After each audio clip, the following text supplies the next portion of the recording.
We're going to go over some different stuff today.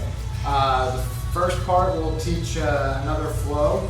The second part we're going to talk about just escaping usually one of the most common bad positions you're going to end up in on the ground and on the bottom side of the mount, and some strategies for getting out of that. Right? So, so to start with, we're going to do a new little flow. So we name everything in 10th Planet. So this flow, we're starting with what we call a collar tie. We're hitting an ankle pick to a leg drag position, and then we're going to enter into a leg lock and actually attack the person's legs. I'm known in this area as the leg lock guy. So we're going to throw some of that in there just to kind of give you some flavor of what leg attacks are. A little different strategy than some of our other attacks. So we'll go over that and some finishes and how to deal with it.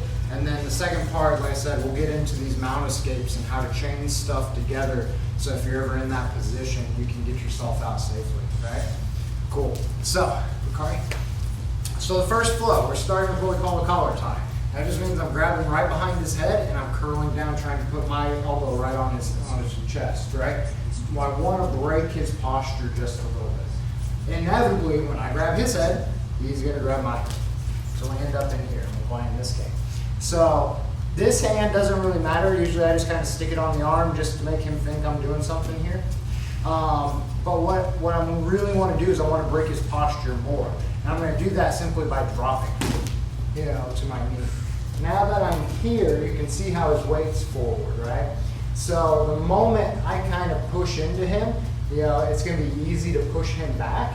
As I do, my free hand's going to grab for his heel on the same side that I have his head. So I drive in, grab the heel, pick it up to this leg drag position. So I'm already past his legs, right? So again, we're here. I have this collar tie. We're going to tie it. I'm working on his posture. I drop to the ground, drop all the way to my knee. I'm going to reach for that heel, and I want to grab as close to the mat as I can. As I drive in, pick it up, right to side control. All right? So let's play around with just that first part, getting that takedown, and then we'll add to it. All right, cool?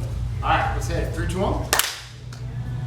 Drive him back. So as you drive in, grab his heel, but grab it all the way down at the mat. And drive forward. Okay.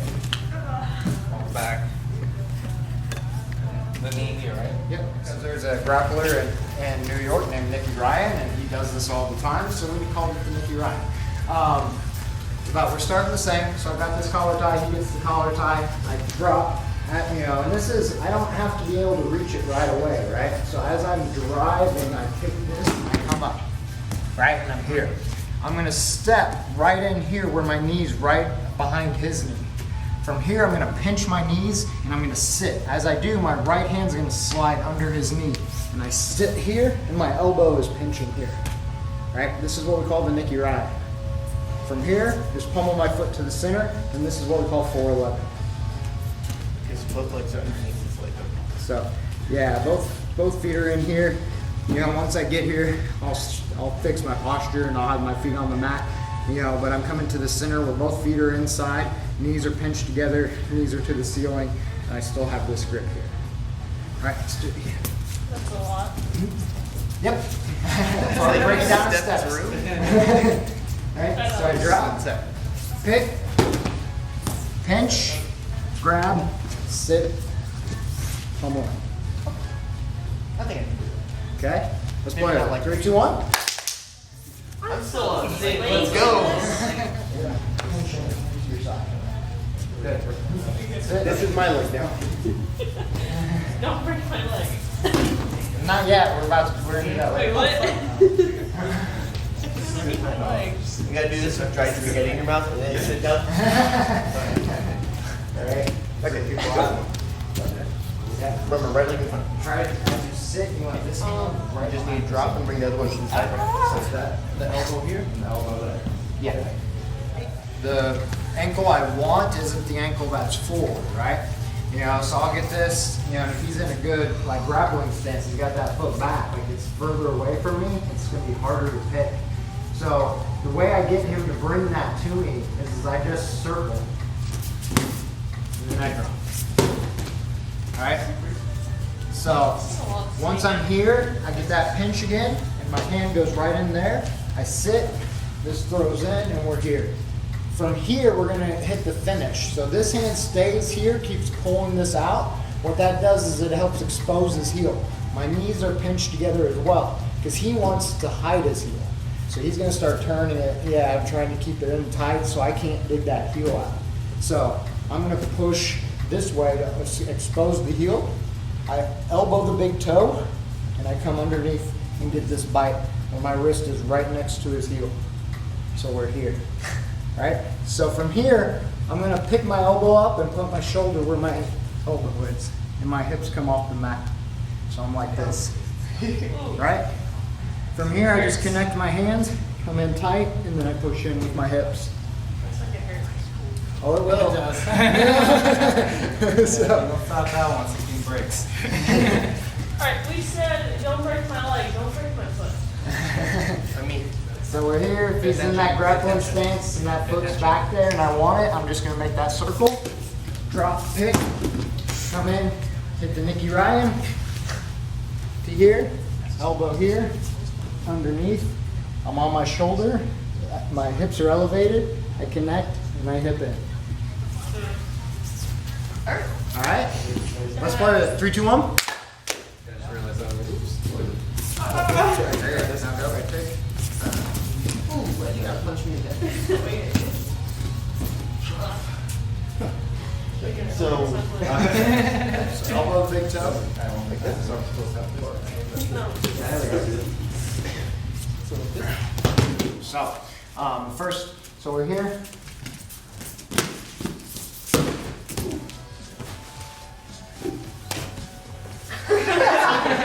That's good game. Right? He's like, whoa!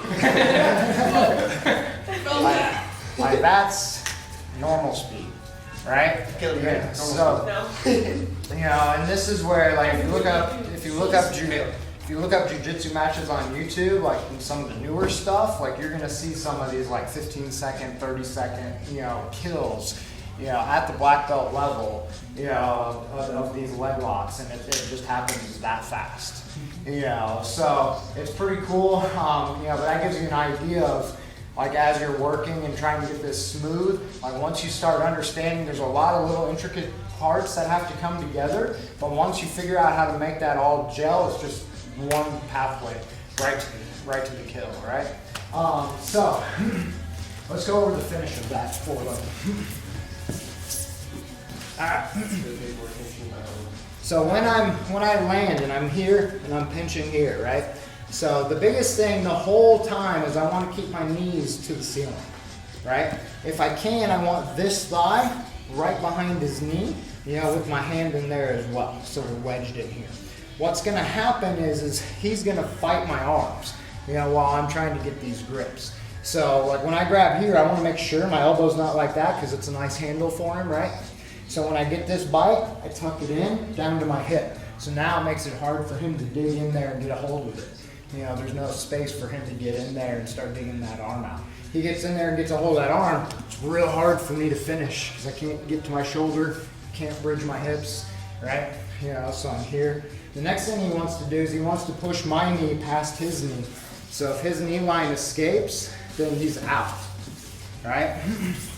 So the other thing this does is it reinforces this wedge, so when he pushes on my knee, it doesn't go anywhere, right? So we're locked in, you know. So from there, then I'm just elbowing here to keep this tight, and then I'm just looking for that opportunity to get that bite on that heel. Once I get that bite, my knees stay towards the ceiling, and all I'm gonna do is pick that elbow up, go to my shoulder, and lift my hips. Right? He's already tapping before I even hit in. You know, so it gets real tight real quick because I've got all of these things in place. If I drop this to the mat, watch the difference of how long it takes before he taps. I bring this back up. Right? So all I'm doing is tensioning all of his tissues beforehand. I'm making all this super tight to where when the pressure hits, it's an immediate, it's already going beyond where it wants to be. You know, so, you know, it's like if I wanted to, you know, do like a knee bar and I wanted to hyperextend his knee, I wouldn't try to hyperextend his knee from here and have to pull all of that direction, right? I would get it straight first and then pull to hyperextend it. I'm just tensioning out those tissues first, and I'm doing the same thing here, but what I'm attacking is the inside of this knee, the ligaments right in here, right?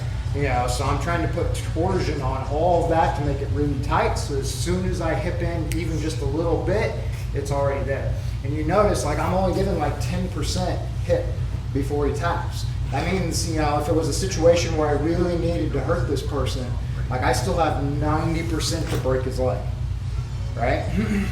You know, what I don't want is to get to 90% and he's finally tapping at that point, because in order to break his leg, I don't have enough left in the tank, right, to finish.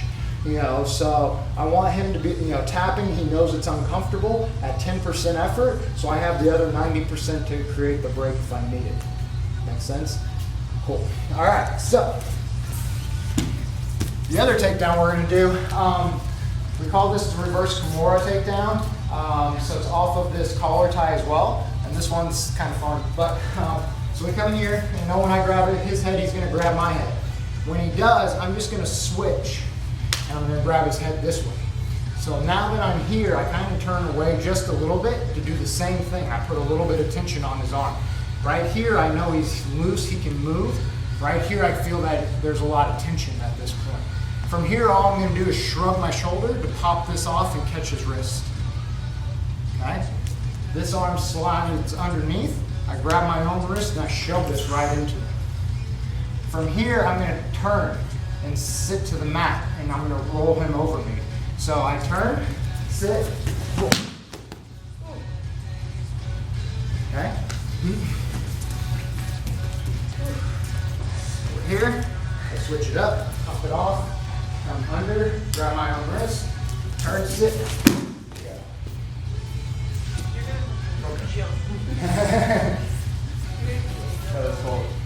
Think we can do that? Yes. All right, let's play it. 3, 2, 1. Gotcha. Right, back in. One handle. You ready? Yep. Under. Alright, so don't let me fall on your knee.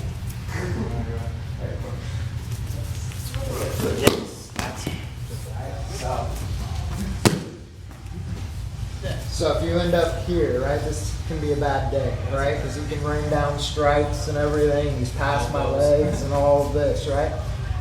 So we're going to go through a sequence of stuff that's going to get us out from here. So the very first thing we're going to work on is what we call the bump and roll, or the upper escape.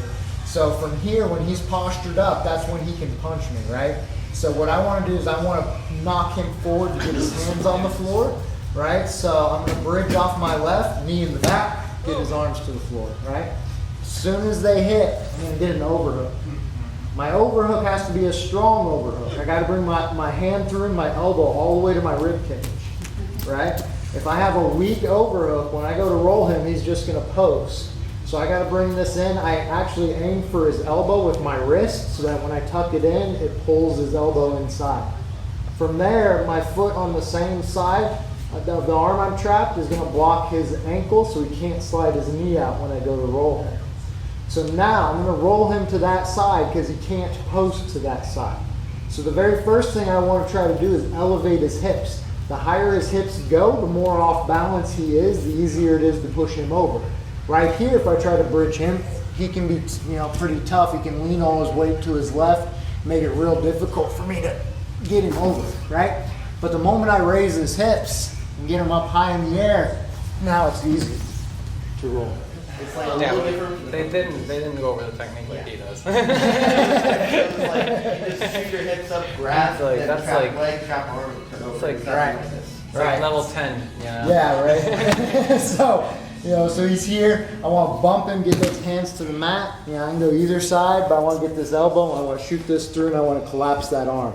See how his shoulder drops when I do that? His weight's already leaning to that side, makes it easier for me to do.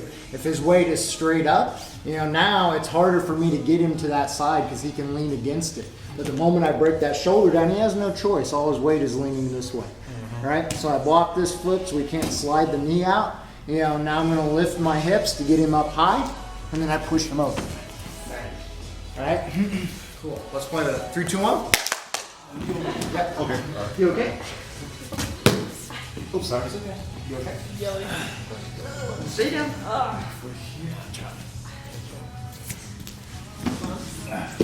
Perfect. Live situation even rolling in jiu-jitsu, it's almost never this clean where I get the very first escape I try to go for, right? He's in a really dominant position. There's stuff he can do to keep his balance. I mean, you can definitely watch videos and you'll see people hit this little bridge and roll all the time from the mount. But if it doesn't work, we want to be able to then move immediately to something else that's still going to get us out of this position. So now what we're going to do is I'm going to attempt this bridge and roll again. This time, for whatever reason, maybe my overhook's not as strong as it needs to be. He's able to post, keep his balance, but I'm going to use that then to create another escape, right? So I bump him forward again. I get this. I try to bridge and roll, but he gets that arm out and he posts, right? So we're here, right? So all his weight is now to his right side. Does that make sense? Right? So all I'm going to do is I'm going to swim this arm through and keep framing into his rib cage, so I'm still pushing him this way, right? My left elbow is going to slide right inside his knee. We call this a wedge because it's just going to hold his knee in place so he can't follow my hips with his knee. From here, all I'm going to do is shrimp, which means I'm going to push my hips back, and my knee comes in and reinforces this now.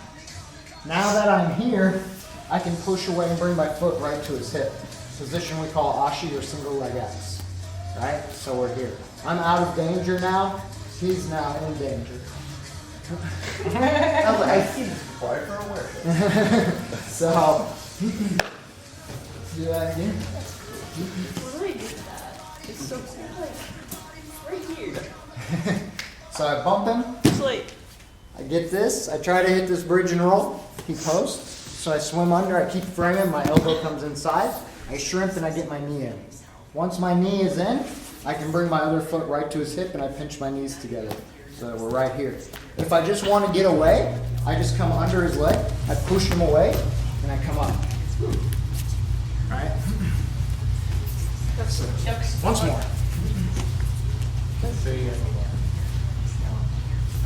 Bump him. Bridge and post. oh yeah. Come through. Right to this ashi. Push him away. Come on top. Cool. Let's play it. 3, 2, 1. There we go. I called it. I was like a second off. Start this side. What? For whatever reason. Try to bridge and really push him with that right arm still too, like you're trying to roll. Oh, okay. Sorry. Right? Yep. So that doesn't go. So now we swim that right arm in so that your forearm is framing into his ribs. Yep. Your left elbow goes inside his knee. Shrimp your hips out. Yes. Now bring your right foot up to his hip. So bring it around. Nope. Around his leg. Around? Like Yep. Around that way. Yep. And bring your foot right up into his hip. So try to get your foot. So if you need to, you shrimp away a little bit more. Okay. So push your hips back. Yep, and drive your, nope, keep that foot where it was. Bring your right one down. There it is. Now use your right one to push him away to sit him down. Yep, and then you can come on top or you can attack the leg. You're pushing him, putting all his weight into that left side. Yep. So now your left arm's going to swing through to where your forearm is framing him and still pushing him to the left. That seems like yeah. Right elbow goes inside the knee. Yep, and you just block. I'm just gonna push myself. He's just too good with his hips and he shifts his weight back to where I can't use my hips to push his leg out. I've got to switch to something else. And so we're going to switch to a move that 10th planet we call the Alcatraz. So, right? So we're starting the same way. I bump him. I get here. I try to bridge and roll. He posts. I come here. So when I go to hit this one, he knows what's about to happen. So he shifts all his weight back. Right? So he's here. So now when I try, there's no getting out. Right? So I'm gonna keep my frames where they are. This one's still in front, and this one's still inside his knee. What I'm gonna do is I'm gonna drop my left leg straight and turn to my side so I can bring my right foot under his foot. All right, so we're here.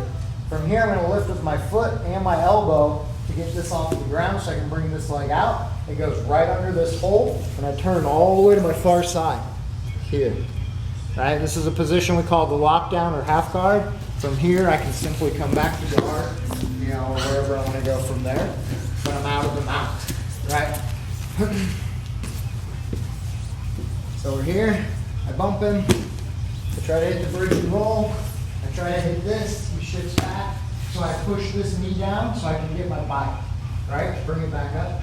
Like if I can't get under it, you know, if it's too high up, I'm just gonna use my elbow to push it down so I can get the bike right there. And there's always that hole right next to his ankle, right? It's just a perfect spot for me to put my foot in. So I lift, this comes around, goes under. I turn all the way to my far side and get an under hook on his waist and under his leg. And like I said, from there, if I wanted to, I can push and come to full guard, right? Can you handle that? All right, let's play it. 3, 2, 1. So go back to mount. So this one's over here. Okay, so I do right there. Oh no, it didn't work. Makes it easier. All right, time. So, if you need a drink of water, grab it real quick, come back, and then we're gonna go live from this position and see if you can hold it when it matters. Down.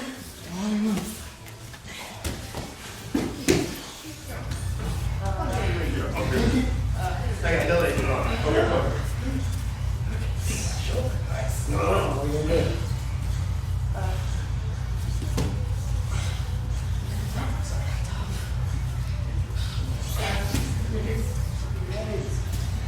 Leg in. There you go. Push it away. There you go. You're never gonna beat me trying to use your arms against my body. All right?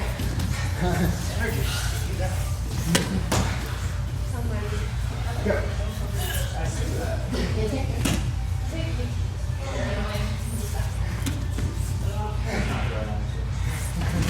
Try again.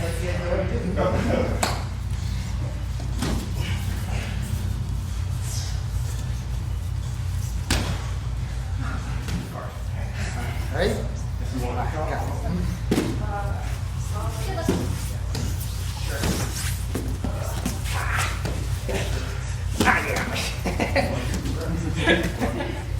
Ready?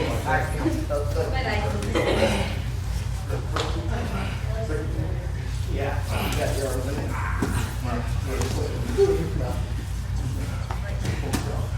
So hopefully that, you know, gives you a little bit of, you know, some ideas of how to get out. Plus with the live resistance, you can see how it's really important to make sure you're, you know, in the right position, doing the right things at the right time to make all that stuff work, right? So, well, and it's one of those things where we're all doing the same moves to get out. The difference is I know all the little intricacies and I've done it enough times that I'm not using any effort. You guys are wearing yourselves out, right?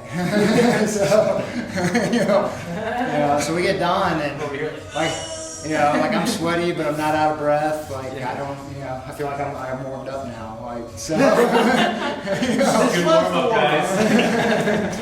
Ready for my next class. So, yeah, and it's common that, especially when you're on the bottom and trying to get out, like your instinct is to just try to go super strong and super hard. But I don't want to use a lot of strength to get out because even if I do get out, I'm exhausted. What am I going to do now?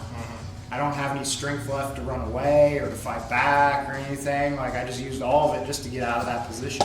You know, so I want to make sure when I get out, I have strength to, you know, energy left where I can, you know, either control them or get out of the situation altogether, right? You know, so, you know, and that's what jiu-jitsu is really about, is conserving energy. You know, it's not about strength, it's not about size, it's not about athleticism. Right? Helio Gracie, the founder of Brazilian Jiu-Jitsu, was a little 145-pound guy. You know, so, you know, he designed a lot of the leverage in the system to work against, you know, the biggest of opponents. You know, so it really becomes one of those things where the smallest guy can beat the biggest guy. You know, and that's the beauty of jiu-jitsu, is it's you know, one of the, you know, specific martial arts that's designed that way. So this, you know, we have weight classes in jiu-jitsu, but that's because when technique is even, weight matters. But when technique's not even, it doesn't matter, right? So, yeah, and jiu-jitsu is unique in that I consistently see that, you know, if people train in jiu-jitsu for even 3 to 6 months, you're going to be able to handle yourself on the street against 98, 99% of the public. You know, it's, you know, they just have no idea what to do when things go to the ground. Anybody can get lucky and throw a lucky shot, you know, or a lucky kick. Most people have no idea what to do when they hit the ground, right? So, yeah, so, you know, and that's why we keep going over takedowns and stuff too each time. So it gives you, you know, a variety of ways I can take the match, you know, take the situation to the ground so I can control my opponent. You know, especially if they're bigger, stronger, faster than me. You know, I put them on the ground. It takes away all that athletic, you know, attributes that they may have as an advantage over me. Now, you know, like their athleticism doesn't matter. I don't care if you have a 40-inch vertical if you're laying flat on your back, right? You know, so, you know, like you can't butterfly kick me from your back, so. 540. Right? So, yeah, I mean, and that's, all that stuff is wonderful. You know, stand-up is super important, you know, and all that stuff is great, but it's, you know, you have to be able to do all of it. And if you have no options when you hit the ground, it's going to get exposed real quick, right? So, cool. Well, let's get a picture in front of the banner. It's a cool banner.